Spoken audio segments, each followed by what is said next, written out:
What's going on, Bulls Nation, and welcome into the CHGO Bulls podcast presented by PointsBet. Don't forget that promo code CHGO when signing up at PointsBet to live your bet life. What's going on, everybody? Happy Thursday and welcome in. I'm Peck. You can follow me on Twitter at Bulls_Peck. Big Dave here at BAWL Sports, hanging out at our downtown West Loop studios here at CHGO with our producer and our pal Joey. And in the magic circle, per usual, it's our pal and the best of all of us, Will the Goat Gottlieb. Follow him on Twitter at Won't Gottlieb. Will, how you doing, buddy? I'm good. I've got a little bit of a head cold today, so sorry if I sound like a crazy person, but we're back in draft evaluation mode, and that makes me very happy, very excited. Wait, are you saying this is you not at 100% right now? This is me not at 100% right now, but I'm like 90, couldn't tell. 92 or 93%. I'm close. It's amazing, man. It's amazing, sir. You do wonderful work. You look so good. That was wonderful work. It's As Brazil. always. Brazil agrees with Will. It agrees with him. It says, How could it not agree with him? It rhymes. Oh, I like your style, kid. Will in Brazil. I like that. I hope he's had his fun down there, but I'm eager for him to return. You hear that, Will? I am you come too. back, and you come back soon. Yeah, I said that today. The return I really is did. coming. Yeah, man. Good. I literally said that today. Yeah. Driving in. I said, you know what? I kind of miss Will. Why is he in studio, man? Been ages. It's been a minute, man. It took you a whole month, but you finally started missing Took me a minute. No. It had to settle in, Will. I will be back. I'm not sure if I'll make it in time for studio to be in studio for the show, but I will be back by this time next week. Yes. It's happening. Yeah. In the meantime, we've got plenty of people hanging out. It's like a lively day here at CHGO. It is, The man. Bears crew here earlier today. Yes. We have the CHGO pod led by Kev. Yes. They drafted their favorite 80s movies today. I read that It's really on fun. Twitter. And the White Sox crew's here hanging out. Not a Stallone movie in sight. What? Not even Rocky 3? We need to Kev, how Rocky ain't get on the 80s movies list, man? Yeah. Rocky 3? Rocky 4. 3 is the best one. We about to get into this? Give me Rocky we can 4. get into this. Give me Rocky We can 4. get into this, man. I do love Clever, but What? Clubber Lang should have won an Oscar, all right? Mr. T should have won an Oscar for that role. You tell me somebody else who knocked Rocky ass out. Who? Name them. It don't exist. Move on. It don't exist. Drago. Drago was trash. Drago was trash. I said it. Don't get me started on this, man. I got thoughts about Rocky. I got many thoughts about Rocky, yo. I can go into not this. even in deep off-season mode yet. I think we should save this. Will, I think you and I should just leave and then just let Dave yell about the Rocky movies for the next 50 minutes. I will do it. I promise I will definitely do it, man. Mr. T, shout out. The Chicago's Cold War own. would not have ended without Rocky versus Ivan Drago, okay?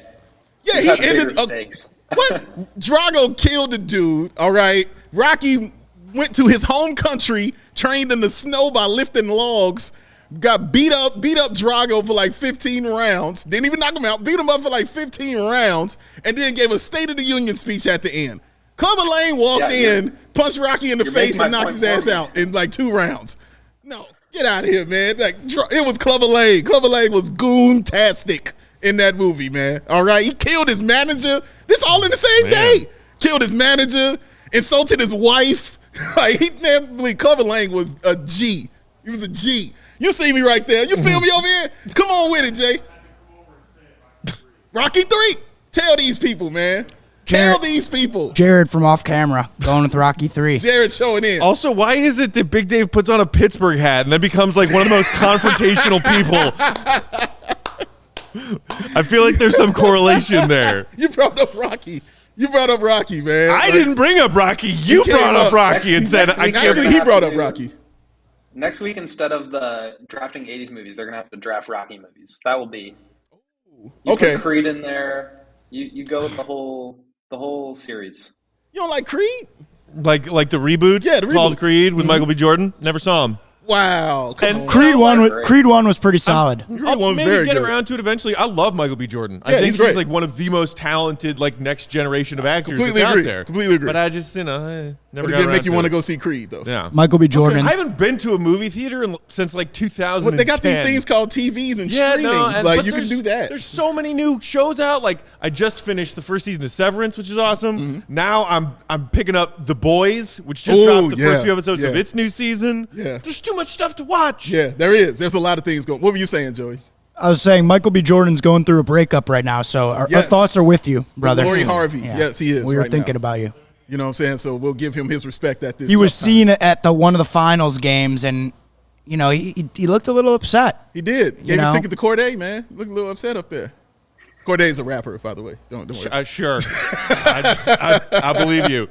All right, let's move along into what we're Let's actually here to talk talk about basketball. today. Yes. As Will mentioned, we're diving back into our draft prospect coverage on today's show. We're going to talk about two guys today. We're going to talk about Ohio State's E.J. Liddell, who also shout out Chicago local from Belleville, Illinois. Shout out. And the G League Ignite's Jaden Hardy, a guy who coming out of high school was originally thought of as like a potentially top 5 pick in the NBA draft. And his stock's fallen so much so that he's like kind of in the wheelhouse of where the Bulls are right now at 18. So we'll talk about both of those guys coming up later. But first, we're going to quickly touch on Game 3 of the NBA Finals that just happened last night. Celtics win 116-100 to take a 2-1 lead. The Celtics were in command for most of that game, gentlemen. The Warriors had themselves a Warriors third quarter, briefly took the lead back after having only led 2-0 in the first minute of the game, and then just looked like they kind of ran out of steam in that fourth quarter, exhausting their remaining energy. But I feel like we have to start with the god-awful game from Draymond Green. Like, Big Dave, I'm pretty sure that's where you want to start, right? That's exactly where I want to start. I mean, that's where I've started from this whole series. That's all I've talked about was Draymond Green.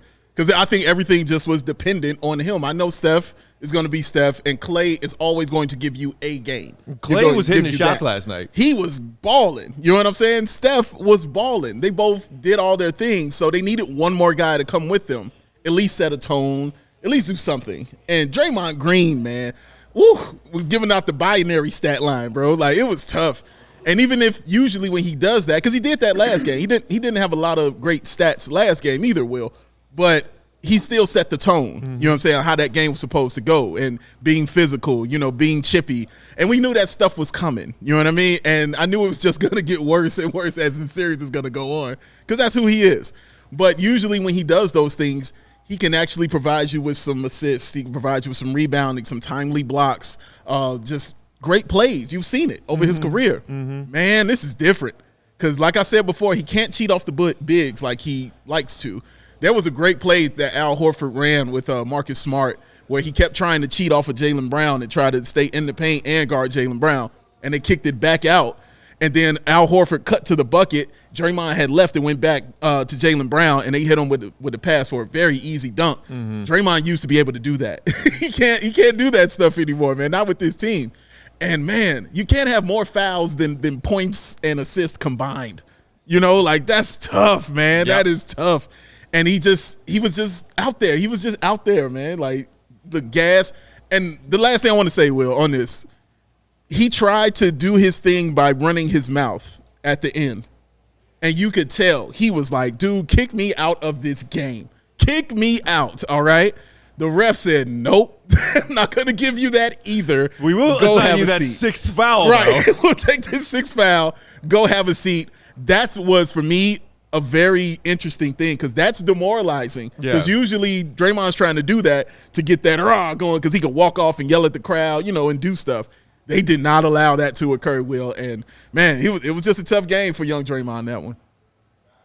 For old Draymond, basically for the Warriors to have to, they're clearly, they're just not as good. They're, completely overwhelmed by how good the Celtics are, right? Like, the talent is just not really close. And so in order for them to be competitive, they have to get peak Steph being peak Steph, which they got, and they have gotten for all 3 games of the series. and have to have peak Draymond being peak Draymond. That didn't happen. There's just no contest. I mean, Draymond had a bad game. We all know how I feel about him. I think he's awesome, and he has been awesome for stretches during the series, but last night was just a bad game. And for them to be even as close as they were, I think speaks more to the Celtics' inability to like win games when they need to than the Warriors kind of being able to scratch and claw their way back in. I was watching that game and I was just like, we know the third quarter story is going to happen. They're going to start down 15. They're going to just stick around. Third quarter, they're going to get back in.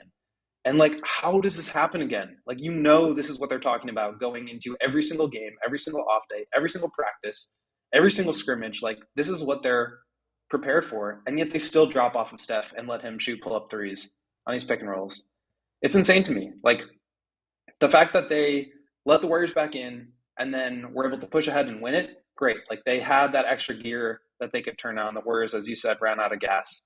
But the fact that they are even letting it get to that point in the first place is concerning for me if I'm the Celtics. Like, they could have ended that game in the first quarter. They were up 10, 15, 20 points at any given point. So you credit the Warriors for sticking around. Like you said, no one really came with Steph and Clay. Draymond didn't go there. You mentioned the play with Al Horford. The Warriors played a lot of zone last night because if you have Jordan Poole on the floor, they're going to just hunt him and make him guard Jason Tatum. And like, that's going to be easy layups after easy layups. So they're playing a lot of zone. They're giving up baskets. They couldn't get a stop. Then you bring in these offensive lineups to try to get back in the game and you start giving up layups. It was just a bad recipe. And they clearly just don't have the talent if Steph, Clay, and Draymond all aren't going to be at the peak of their powers together in every single game. Yeah, well, you're right in that the Celtics probably could have closed that game out earlier than they did, but everybody suspected that Warriors third quarter run was coming, and it was like it happened because they knocked down some shots. Obviously, their touchdown possession where Steph made that 4-point play, and then they reviewed it, called it flagrant, got the ball back. 7 points on one possession essentially. That was like in the midst of that run that they made, but it was because they also got stops. But that was the only period of the game when the Warriors were able to get stops and then actually secure the rebound after getting a stop. If they played good defense for a possession so many times. The Celtics had 15 offensive rebounds last night. 15. Won the rebounding battle overall 47-31. Like, absolutely dominated the Warriors on the boards. And if the Celtics play at their best with all of the size advantage they have on the Warriors, that should probably be close to what the margin is every night. Yeah. But I think, credit needs to go to not only Jaylen Brown, who got the Celtics off to their great start, 17 points in the first quarter, but once again, Jason Tatum, who has had some rough shooting nights in these playoffs and in two of these finals games thus far. I believe he was 9 of 23 from the floor last night. But anytime the Celtics needed a bucket, if they had come up empty on their last couple of possessions or they were looking like they didn't have a whole lot going in their offensive set, he would take whoever was guarding him one-on-one and just beat them with a difficult move and finish at the rim. Beautiful finishes at the rim. And you're just like, wow, that's like grown man, I'm about to lead my team to a championship kind of stuff from Jason Tatum. You're absolutely right about that. And I think part of why that happened is because of the foul trouble. Steph got in, picked up those two early, and he was kind of he wasn't able to play the defensive game that he did in game 2 that kind of won them that game. Same for Draymond. He obviously fouled out, but he picked up, I think, 4 in the first half. So when your guys aren't able to play defense at their full level, you're kind of just giving up these driving lanes. And not to take away anything from Tatum, because I totally agree. He has proven to be that dude that can not only just get you a bucket, but also, 9 assists. He's been, I think, 25 assists in game 1 and game 3 combined. He's been amazing, and he's proven that he can be that sort of heliocentric star wing player that every single team in the league covets. But yeah, I just think, and the offensive rebounding too was a great point. Robert Williams finally put his imprint on a game in a huge way. And if Draymond isn't able to, if he has to step up to help cut off driving lanes, there's no one to box out Robert Williams. And they got a ton of extra possessions that way. So like I said, they're totally overmatched in this game. And if you're not getting nuclear performances from Steph, Clay, and Jordan Poole or Draymond, it's just going to be really, really hard. Yeah, and again, to keep harping on the stuff that's going on in the paint, you mentioned the rebounding. The points in the paint, man, 52-26. I'm not a math major of any kind, but I do believe that's double. That's double. They doubled them up in there, man. And the rebounding you mentioned, offensive rebounds, 15-6. That offensive rebounding definitely came into play in that fourth quarter for Huge. sure. That you saw that Anytime a lot, the man. Warriors got it back down to 9 or got it back down to 7 and needed another stop behind that, there was a second chance point for the Celtics. And Williams was usually the guy behind it doing it. Robert Williams was doing it. Grant Williams also came up some big offensive rebounds. Huge, 22-11 in second chance points. Whew. Like, they did all the little tiny things. And you mentioned Tatum, man. Dude, everything you said, yes. Like, oh my God. Like, he wasn't going up to get fouled. He was going up to score. Right. You know what I'm saying? Like, he wasn't going up like, I'm looking for contact or I'm looking to get this contact and then I'm going to fall down, nothing. No, he was like, no, hit me, but I'm still going to put this into the basket, period. He was getting layups. I was just like, wow, he's this good, huh? Yeah, he's that good. Sometimes the one-on-one defense was actually good one-on-one defense, and he just beat it anyway. Yeah, Steph was not playing bad defense on him, but he was just like, you're too little. I'm taking you to the paint, and I'm going to get this layup every single time. Dude, the fact he's gaining this and the fact Jaylen Brown is carrying him and allowing him to find his way is very, very scary, man. It's scary. I think if you're the Warriors, the area of concern for me, the biggest area of concern is the fact that they're starting to go to that Steph, whether it's Clay or Draymond pick and roll in the third quarter now. Usually they save that for the last 5 minutes if these games are close and they're just hunting threes and they don't give a defense enough time to adjust to it. And now you're going to it in the third quarter. And like I said, initially they're playing back. They're not Robert Williams, Tatum, whoever it was, wasn't at the point of the screen. We talk about this all the time to be able to take away the over 3-point shot. So they're dropping back. They're giving Steph these threes, and he was making them to be expected, right?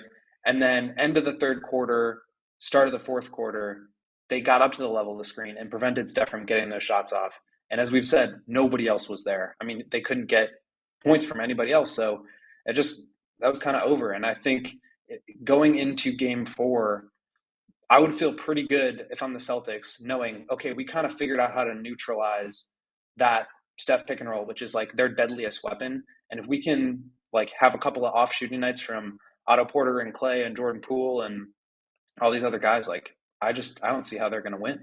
Yeah, and the one more thing, Steph Curry gassed, bro. Oh man, he is exerting a lot of energy to get those 31 points. And took a couple of jabs toward the end of that game where he was like he got a rib shot when he was playing defense. Horford fell on his leg. He got fallen on top of. So like I saw Shams or somebody had a tweet this afternoon saying it's looking good for Steph to play game 4, but even the fact that was not a certainty can't be a good sign for the Warriors. It can be, man.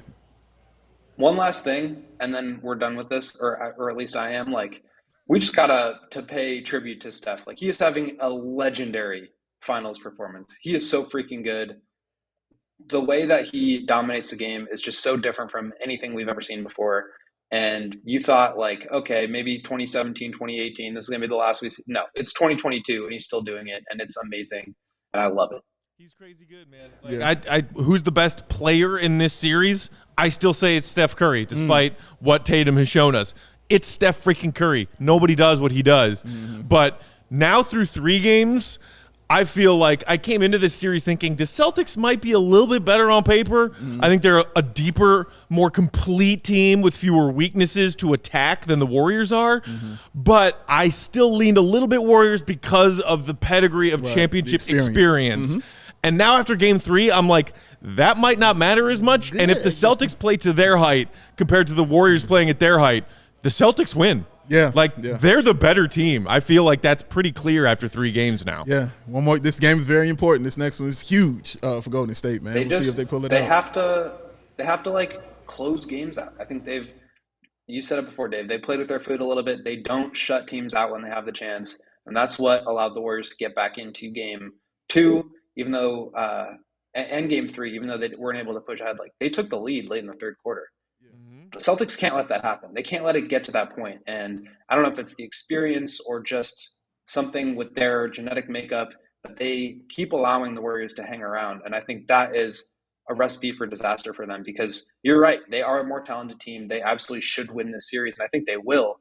But the inability to like close the Warriors out when they need to is a little concerning for me there.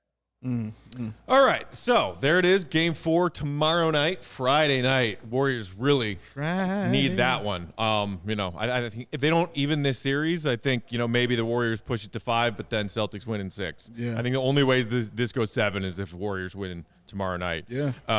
Okay, so today's show brought to you guys by PointsBet, and then we'll get to our draft stuff. Don't forget that promo code CHGO when you're signing up to get those 2 risk-free bets up to $2,000. But that's not all. If you make that $50 or more first-time deposit, you'll receive a free CHGO membership, which unlocks all of our amazing web content.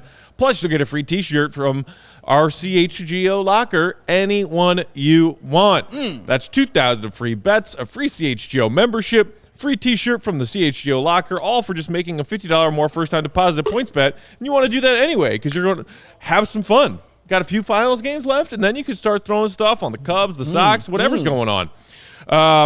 Plus, there's still that live NBA same-game parlay for the remainder of these NBA finals. You can watch live. You can boost the odds of those same-game live parlays live only on PointsBet. That's it. Plus, online sign-up now available for all of you out there who live in Illinois. You can download the PointsBet app, sign up your account, register from start to finish, and start betting all from your phone. What? The thing you have in your pocket all the time. It's right here. Boom. PointsBet. So what are you waiting for? Once the game starts, you don't just bet.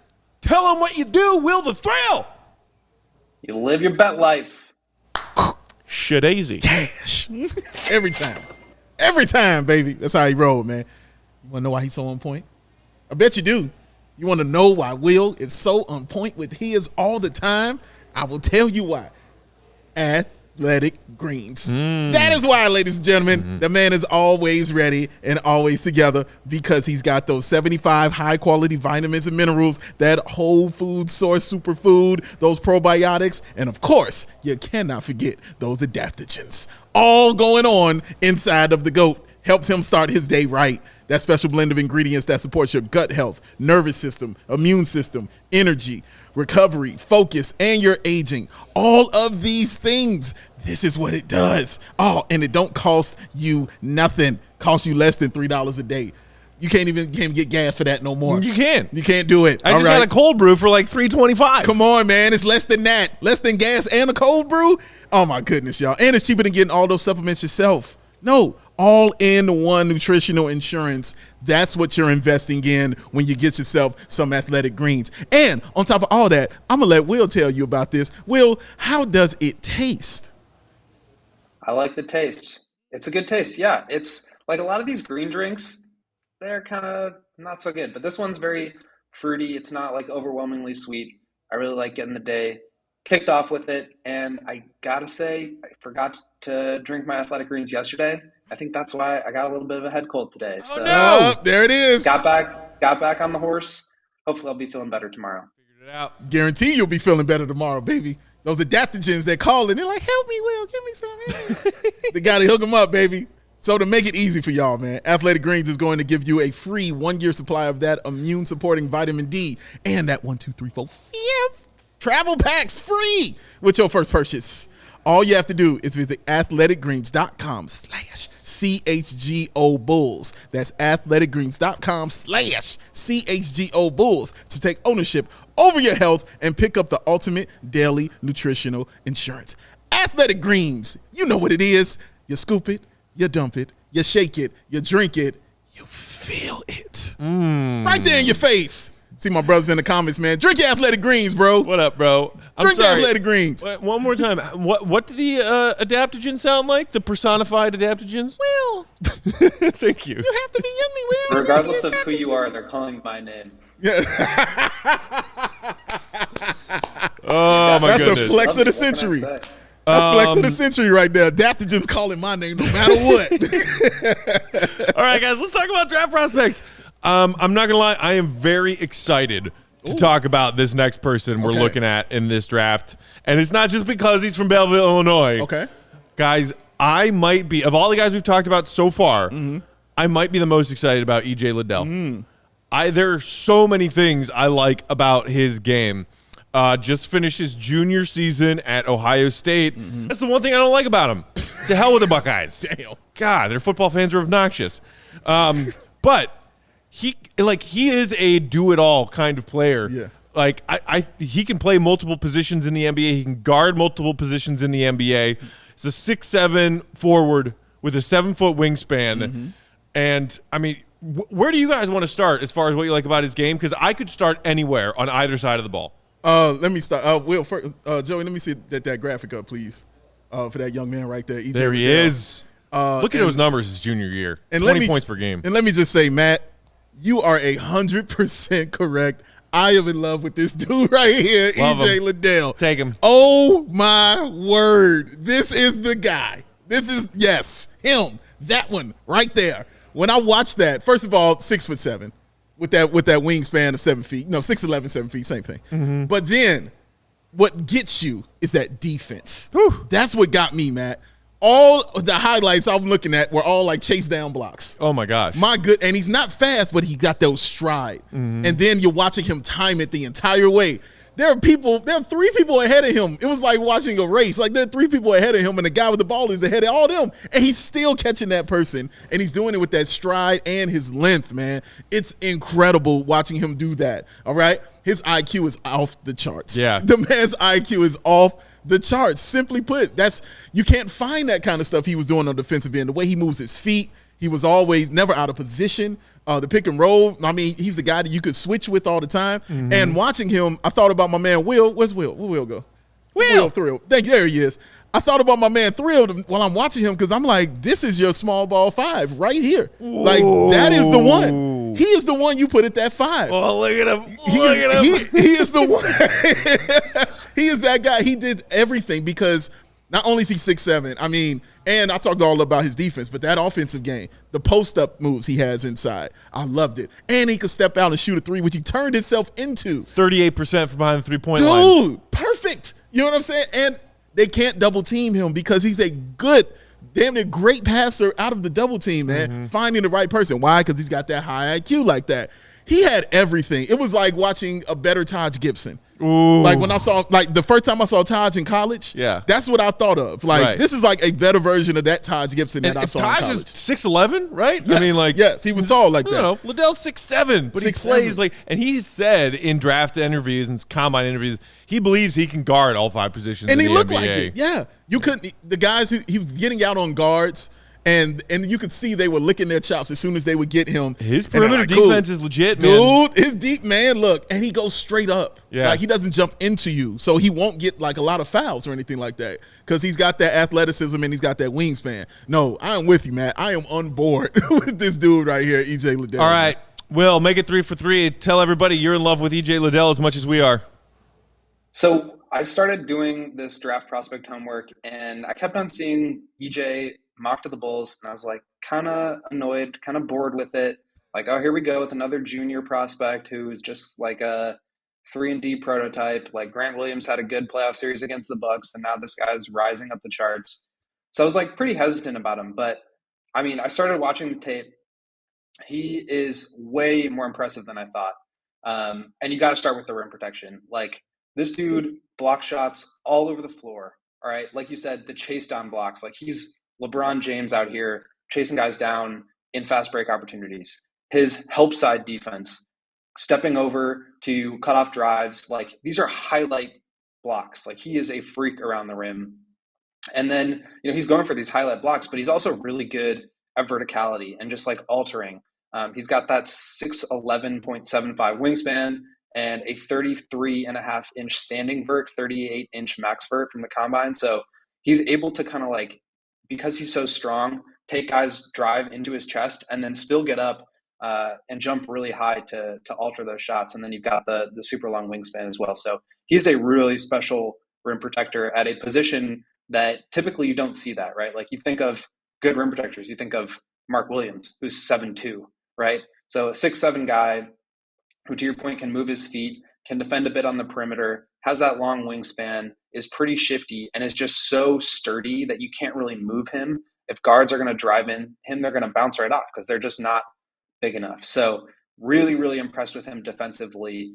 And you mentioned it, Dave, the passing, I think, is his best skill offensively. They ran a ton of posts up for him. This is going to sound kind of crazy, but I'm watching him and I kind of think of like Zion. He's kind of that same size. He's kind of that same like strength and body shape.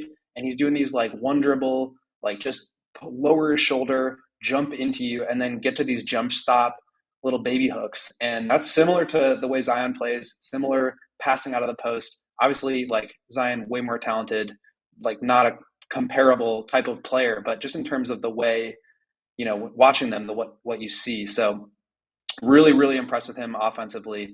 And I think the biggest question for me, and really like what will make or break his NBA career, is his three-point shot. He elevated it up to 37% in his junior year, was not as good his sophomore, and even worse his freshman year. And the number looks good, but if you watch a shot, it's kind of got a very slow release. There's a bit of a hitch in it. I don't know. I'm trying to remember like who in my like memory of all these guys' jump shot forms, who he reminds me of. But there's a little bit of a hitch in there, a little bit of like extra leg motion. And for me, he's not going to get that many post-ups when he's in the NBA, right? Like they don't really exist like that. And I think that's where a lot of his passing comes from, right? So if you don't have those two, the ability to use those two skills, his offensive game is going to rely a ton on the three-point shot. And if he's a 31, 32% three-point shooter in the NBA, I don't know how much you can play him. If he's a 36, 37, 38% shooter, he's a really freaking good NBA player. So it really, I think it just hinges on his three-point shot. I would bank on it just because of the progress that he's made and the fact that he did shoot at a really high level. But I think given the fact that he's not going to give you much offensive creation, like he's a good ball mover. He'll make the extra pass on the perimeter, but he's not like, you're not running offense through him. So he's really got to be able to hit his shots. But then, I mean, just the defense is so insanely good, and the rim protection, especially next to a guy like Vucevic, like you need to have a guy who can step over and protect the rim. You've got him and Lonzo together. That could be really special. So definitely way more intrigued with him than I thought I would be. And I think he's going to be a really good player if he can have a consistent jumper. Yeah, I agree. Watching the tape on his jump shot, you do worry if it's going to be good enough that he's going to be a legitimate threat behind that three-point line. There is a hitch to it. I also saw that he has a tendency to have a little bit of a hesitation as opposed to just the confidence to catch and shoot in rhythm. Sure. A lot of the film I saw, he waits for a second and then maybe does a little bit of a jab step and then goes up instead of just, dude, catch and shoot, keep it in rhythm. Right. But I do also love his transition game. And you guys mentioned his passing ability and his court vision. For a dude who's not a guard and a guy his size, you can see some of his tape when he's just running the break in transition, and then some of the passes he makes, some of the cross court, like, you know, two-hand over the head whip passes to a corner shooter on the other side of the floor. Yeah. He sees guys making cuts and has excellent pinpoint accuracy on bounce passes, on like backdoors. Like, he's a great passer for a dude at his position. But going back to what he does best, and that's play defense, and Will, you talked about his verticality. That's something that I saw him do very well, and he's talked about it in some of his interviews, is forcing guys to take difficult deep mid-range shots with using a combination of his footwork to stay in front of guys and that verticality you talked about, contesting and making guys take very difficult shots. We're talking about a guy who is 6'7", who averaged 2.6 blocks per game. Insane. Not per 40, 2.6 per game from a guy who's 6'7". Yeah. And so I was watching his chat with Mike Schmitz, breaking down some film. And my favorite part of their conversation was this anecdote where EJ talked about how his mom was a volleyball player at Illinois State when she was in college. And she played the center blocker position and was significantly undersized compared to the average person and that person's height playing the center blocker in volleyball. So he's like, I'm undersized for a guy who's blocking everything, but I get that from my mom, who was a center blocker in volleyball. Wow, that's amazing. Crazy, right? No, that's super cool. Like, that's really amazing. And watching him think out there when he's blocking those shots, because everything came on like backside. You know what I mean? And even when they were straight up, even those were great, but I was more impressed with the backside stuff. Like they showed quite a few on Kofi Cockburn. You know what I'm saying? When he's trying to make those moves inside, he doesn't anticipate that dude's going to be there, but he's there. And he's throwing that shit across the damn plate. It was amazing to watch. And I'll push back a little bit on this of what you said. I think he will have some ability and some time to get in the post and, kind of score in the post. And even if he doesn't, if he just gets 2 or 3 shots scored in the post, that immediately unlocks his other thing that he does, which is the passing. Because once you show that you are able to score that way, they immediately try to take that away because those are easy points. Those are high percentage shots, and you don't want to give those up. So immediately they're going to try to, swarm down, double team, get that ball out of his hands because he's not a great ball handler at all. So they're definitely going to try to get that ball out of his hands. That immediately unlocks that IQ and that passing ability. And I'm just picturing just 3-point shooters around him when that occurs. Now, I'm not saying it's like he's Shaq or Dwight Howard or something like that. I'm just saying it kind of unlocks that potential that he can pick up those assists that way and help the team more so in that way. And I think also he's going to have to get himself a little jumper because Will's right.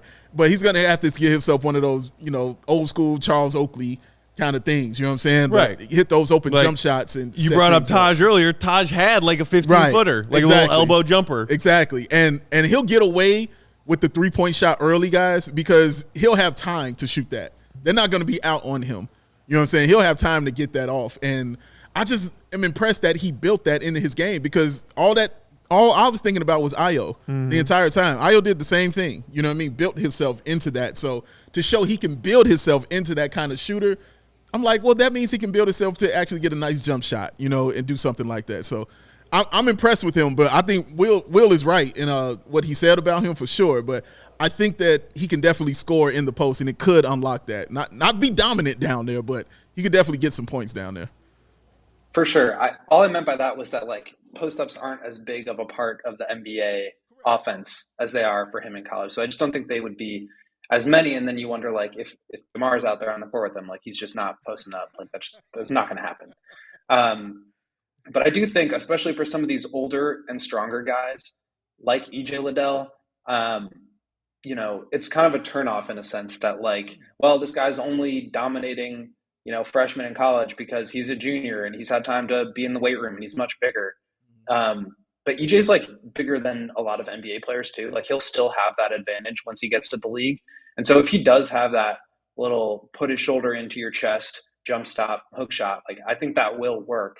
I just don't know if the opportunity for it will be there as much. It's the same thing with guys like Kofi, who you mentioned. Like this guy is dominating college because he's huge, but he's bigger than NBA players too. So I think he'll still have that advantage.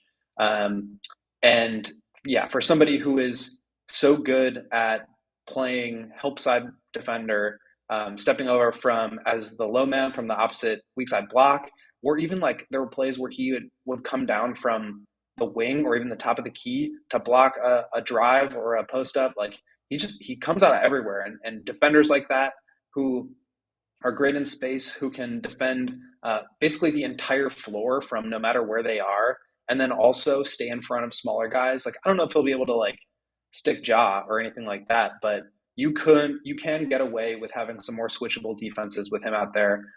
To your point, I would love to see him as a small ball 5 next to Patrick, next to DeMar, Zach, and Caruso or Alonzo. Like that's a really fun switchable lineup, and I think he fits right into the modern NBA. So he's a guy that's kind of mocked in the late teens to mid 20s, and I think he could sort of be higher or at the front end of that or even higher just because of how well he could just fit into any modern NBA team, because every team is looking for that guy that can just be bigger than you and stay in front of Giannis or Kawhi or whoever it is. I just wanted to get to this comment. Thank you. I love this dude. I got you, baby. I got you. Come on, holding that bag, recording, saying Patrick Williams, Derrick Jones Jr., Javonte Green, Marko Simonovic, Tyler Cook, and EJ Liddell. 6 players that play the 4, overdoing it at that position. We need a small forward / shooting guard. Okay, look here. First of all, Derrick Jones Jr., what makes you think he's coming back next season? He ain't. Javante, bless his heart, he played a lot of 4. That's not where he's supposed to be back playing. at the 2. Marco, do we know if he's an NBA player? No, nothing points to that yet. G League. Tyler Cook, looked okay in maybe 10 appearances in the 82 game. Why are you counting all of those people who are probably not going to matter next season? 4 of the people you've named. You know what I'm saying? Derrick Jones Jr., Javante, Marco, and Tyler either won't be there or not playing that position. Right. But, Dave, we do need a shooting guard and a small forward. I'm sorry, do you mean the positions that Zach LaVine and DeMar DeRozan play? What are we talking about, people? Stop it. I would just add that, they have so many of those guys because you need somebody who can do those things, and the Bulls don't have any, so they're just cycling through guys to see if somebody steps up, and, EJ could be that guy. He could be that guy, and that's the guy you put in because literally he's the one that fits that the most out of everybody you just kind of named. That Derrick Jones – you could cheat it with him at the 5 because it looked sexy, but he really wasn't a 5. You know what I'm saying? It was cool. Javante, you cheated with him at the 4, but guess what? He is definitely not that. Marco, we still don't know yet. Tyler Cook, still G League right there. The only one you know for sure is Patrick Williams is going to play the 4, and you can switch that sometimes when you're running other lineups. That means EJ Liddell can play your 4 or your 5, and wants to run. Let Will have his small ball. Let him have it. This is why it's going to be awesome, man. He's perfect for small ball. Perfect, damn it. Barton's just said, careful or Matt will besmirch you in the chat. Great callback, yes. Barton. Wonderful. Joey knows what it means now. Joey's not smiling. He's not. Joey's he shaking like his head. He's not. Victim Joey. Well, Barton was actually the first guy that prompted he was the one that initially besmirched the name of Matty Legend. He did. True. He did. It's true. He did. Not surprised that he remembers. You're not surprised. Besmircher becomes the besmircher. The smirch E. Yes. A vicious Old cycle, Buckman Will. is popping in the chat as well, saying, hey, Hal Caruso was guarding the 5 in some games. You know what too. I'm saying? Come on, man. You need help at that position. And all he's saying in defense as well. Right. That's also what this is talking about. Because Derrick Jones Jr., block your shot and stuff like that. But when he would walk in the game, he would get 2 fouls. Right. You know what I'm saying? Because he can't guard them dudes like that. Javante Green is not guarding Giannis. It's just not a thing. Well, it's not going to happen like that. He did. He did. And how'd it work out? Not well. Not the Better, best. Not the better best. than when Archie Diacono was guarding Giannis. Oh, but he struggles with the small guys. Shout out. He struggles with the small guys. I don't know if you knew that. That he does. All right. So that is EJ Liddell. Looks like we all agree that could be a very intriguing option for the Bulls at 18. Most mock drafts that I've looked at have him going anywhere from kind of 15 to 25. So I'd say there's a very decent chance that he is on the board when the Bulls, assuming the Bulls are on the clock at 18, go on the clock. All right. So that's him. Next up, we're going to do Jaden Hardy. But before we do that, Big Dave hit the people once more with the points bet. Hit him in the face. Would you please? In the face with that love and In your affection. face. Right in your face. Because if you enjoy CHGO, then why wouldn't you? One way to help us to continue to grow that, Ron, is to download that PointsBet app and use that code CHGO when you sign up, because not only are you getting those 2 risk-free bets up to $2,000, but if you make a $50 or more first-time deposit, you will receive a free CHGO membership, which unlocks all of that awesome web content, and you'll even get a free T-shirt of your choice from that CHGO locker. And if you're here in this beautiful state of Illinois, in this wonderful city of Chicago, where it is awesome right now. Gorgeous. It is gorgeous Berks weather outside, all right? Summer Peck is showing out right now. You can actually download that PointsBet app right now and register your account from start to finish, all from your phone. You'll be signing up with the fastest sportsbook, easier than ever, so you can start living your bet life. When? In seconds. So what are you waiting for? I don't know. Because once the game starts, you don't just bet. No look past the wheel to thrill. Hit him, Will. You live your bet life. Joey. It's not gambling when you know you're going to win. Joey got facts over there right Woo! there. That's what Matt tells me. It's not gambling, Dave. I win. It's true. That's how I roll. But you know what? I must come clean. I admit when I'm wrong. I did follow through on what I gave on my Tuesday pick of the week. Okay. I did take Warriors money line because I liked it as a good value bet. You did. And when they were making that third quarter run, I was like, oh, never a doubt. They let me down. Never a doubt. Let me down. It's okay, though, because I still cashed on a 4-leg parlay. So. Ooh, heck. Even when he lose, he win. All right. Speaking of gambling, whichever team takes Jaden Hardy is going to be a bit of a gamble. Yeah, no question. Because, like, talk about fascinating prospects in this draft class. This kid came out of high school, and people were like, that's a top 3 pick right there. Mm-hmm. And, I mean, he was putting up, like, 60-point games continuously in his high school basketball career. And then he has multiple recruitment offers from multiple blue-chip college basketball programs. True. And to all of them, he says, no, thanks, I'm good. And then goes through the G League, played this past season on the G League Ignite, and his draft stock has tumbled. And you have to assume it's mostly because of his shooting splits. Yeah. Because he was known mostly as a lethal shooter with crazy Steph Dame-esque range in high school. Yeah. And then this season with the G League Ignite, his shooting splits, 35%, 27%, still solid at the free throw line, 88%. But yikes. So now it's, okay, what was real? Yeah. Is he a phenom in high school? Or is the version we saw with the G League Ignite? Not to say that the version we saw with the G League Ignite was absolute trash. He still like caught fire and was putting in buckets in some games. Yeah. If you watch his G League Ignite highlight reel, you're like, this dude shot 27% from behind the 3-point. Like, he's raining in his highlight reel. Yeah. It's a giant question mark. I'm having a hard time putting my finger on whether or not this dude is for real in the NBA level. Will, what do you think when you look at Hardy? I mean, you said it. He's the biggest question mark I think we've talked about so far.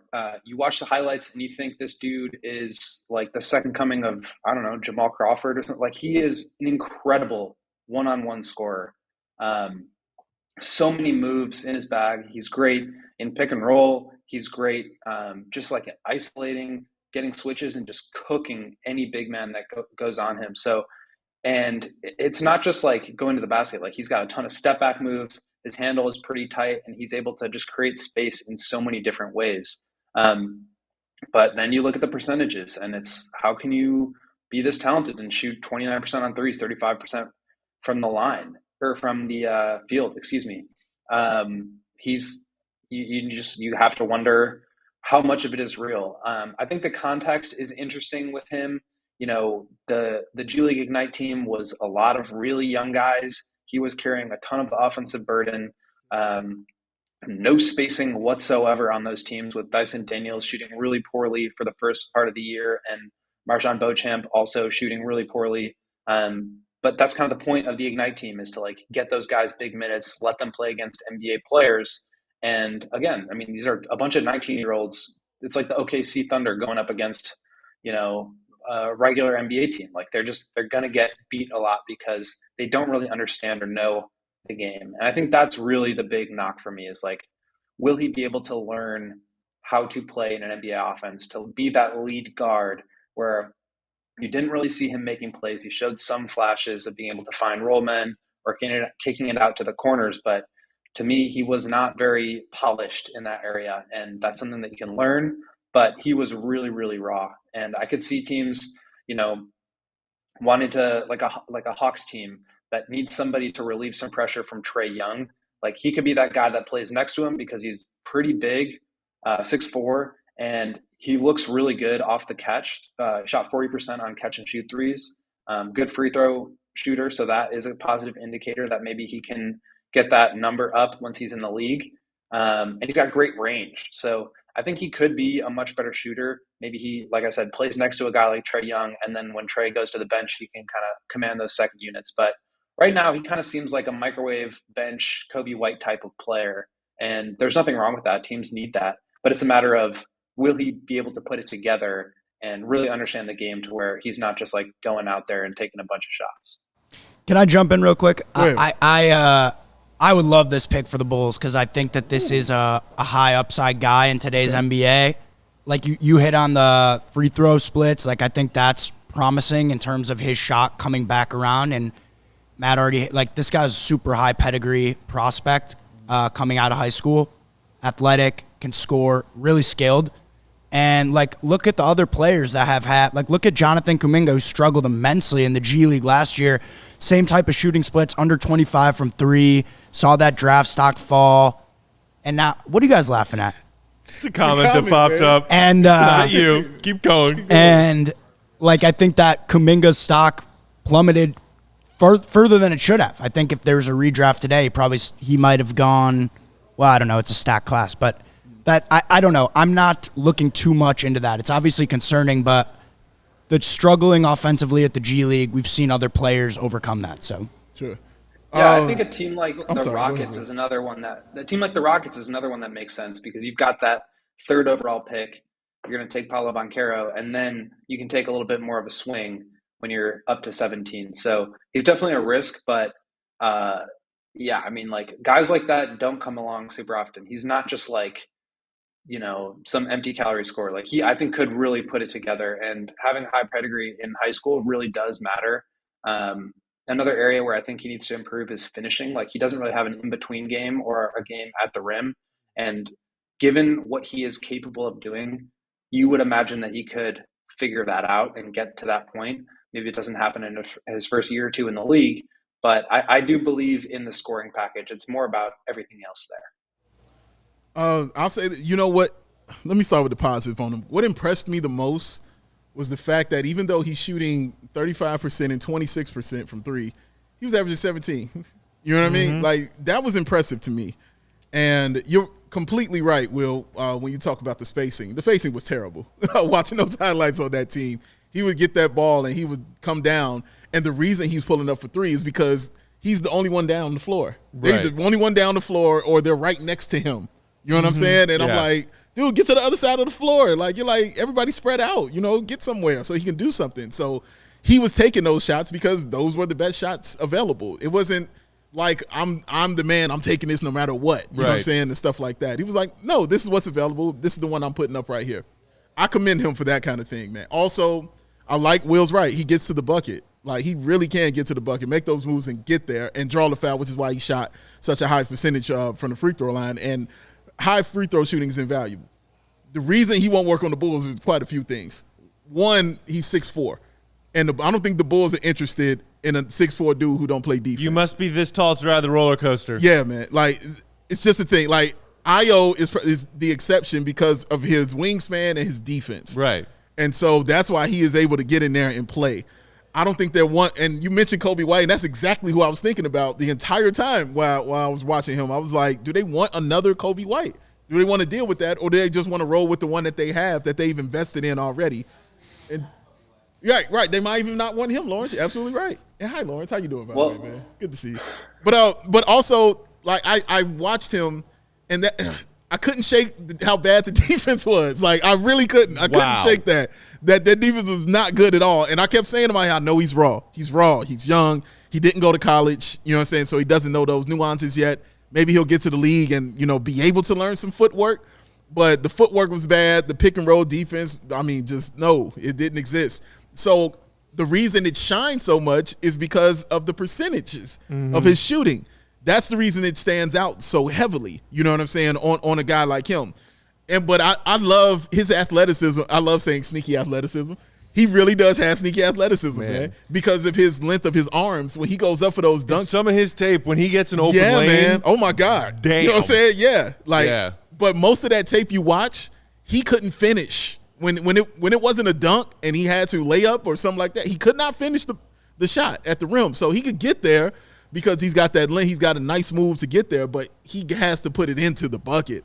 And that's the big thing. So, yeah, I don't think they are looking for another Kobe, and the fact he doesn't play or can't play defense right now is not going to bode well for him being a pick for the Chicago Bulls. I think he should be in the NBA because it's raw. Like Will said, the best word for it. He's very, very raw, and it's hard to pass on a dude who you know can shoot 40% on the catch and shoot, who can create his own shot, and can shoot a high percentage from the free throw line. It's hard to find those guys, so I think you can find space for him there, but I don't think you can find it here on the Bulls, though.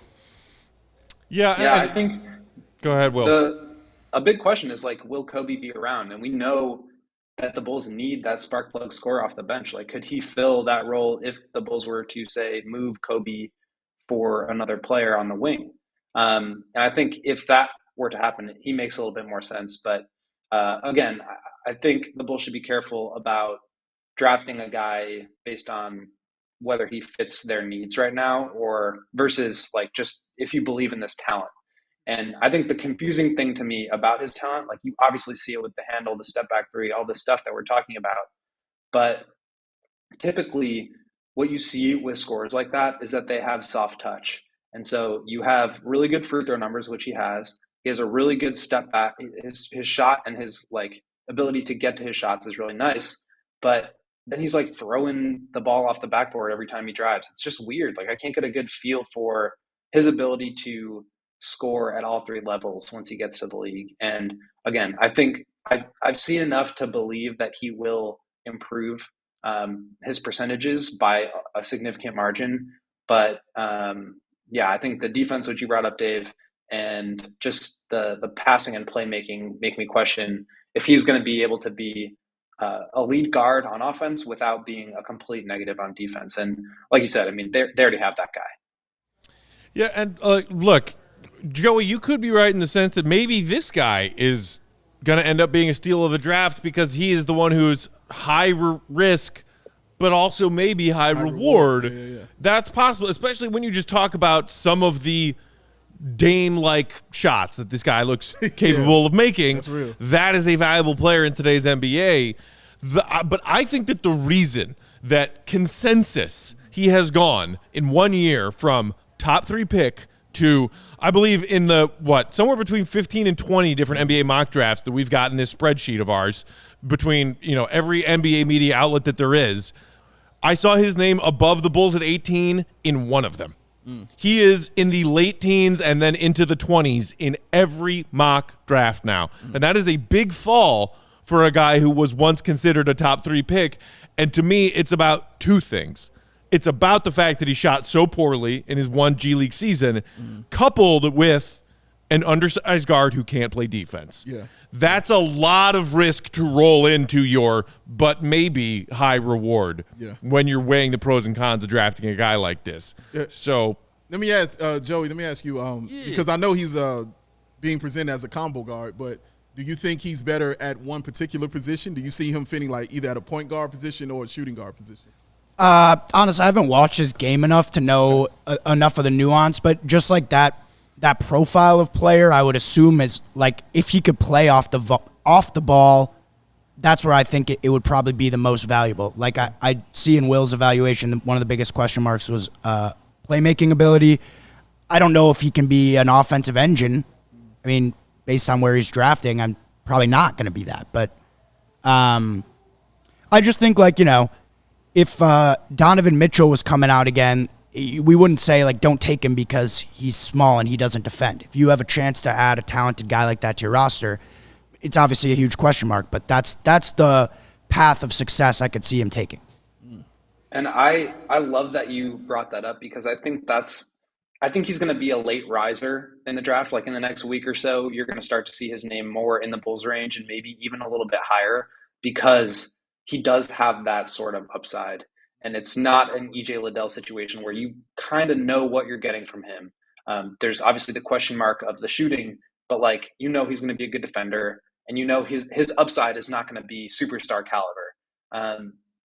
Maybe teams start to believe that Jaden Hardy has that kind of lead guard caliber upside, and that's worth taking a swing on in the team. So I could totally see it, and I think he does provide a lot of value on a team that doesn't necessarily need that kind of scoring, that kind of playmaking right away.